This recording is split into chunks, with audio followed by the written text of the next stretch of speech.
I'm here in Parliament Square, outside the Houses of Parliament, to talk to people who have been affected by the cladding scandal. They're leaseholders who have bad cladding, flammable balconies, no fire breaks. They're looking for a solution from the government. We're here to hear their stories. We put our daughter to bed every night in an unsafe building. We've done so for the past 20 months that she's been in this world. It's absolute mental torture. As a consumer, if I went and bought a car or a toaster or an iPhone, I have more rights than I do for charging back to the polluter who put up our development wrong, and it's just so unjust. You feel as though you're on your own, you feel as though nobody's listening, looking at your own bank account, and that's when it does start to get really dark. When we moved to our flat, the insurance was $32,000 a year. Now we've just had our insurance renewed again, it's $370,000. Just after the tragic Grenfell fire, we assumed it was a one-off originally and that this surely couldn't be happening everywhere. It then transpired there were lots of blocks covered in cladding. It then transpired there was loads more problems, all kinds of fire safety remediation that needs doing.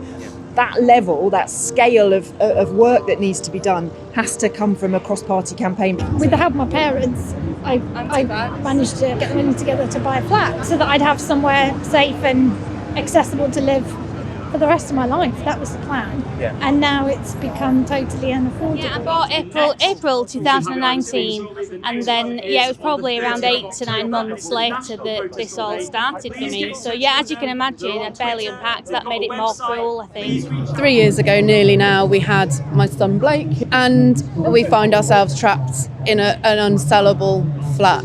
Our building's got pretty much everything wrong with it. Yeah. So we've got wooden balconies, we've got flammable cladding, missing fire breaks. Obviously the financial part of it is massive because a $75,000 bill would cripple us. It was last year it really hit us like a train. It was the imposition of the waking watch and the inability to get insurance. And at the moment, I've been paying, work it out, about £700 a month in service charge. The lift shaft for my building, it was meant to be a fire lift, and I bought it knowing I could get out. If there's a fire alarm, I'll just use the fire lift with the fire service. Now the fire service saying, no, you can't use it. We will be bankrupted if these costs come to bear, which is not fair on us, it's not fair for anyone, it's not fair for our daughter, who was born into a cladded flat, essentially. I actually went bankrupt before we even got a bill, before it was the wake and watch invoices, the increased buildings insurance, the increased service charge. I personally feel that the mental health component is just as dangerous and harmful as the financial aspect, and it's not talked about enough. Between us, we've had several nervous breakdowns, and I'm sure more will be in the post. You have good days and bad days, and I get really stressed about it. Sometimes I get really depressed about it. There's no way of getting away from it. My husband and I are both being treated for depression and anxiety. We won't be able to try for a sibling for Blake.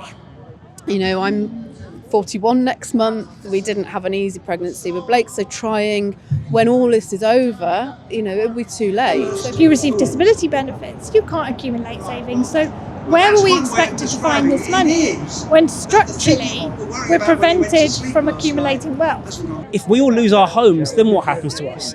Then what does the bill look like for the government? It's bankruptcy. It does feel embarrassing. It does feel awful. I don't blame anybody for not wanting to speak out. Whether it's the government themselves via the Treasury, whether it's sort of the leasehold companies, whether it's the developers, whether it's the people responsible for the cladding itself, many people have their hand in this.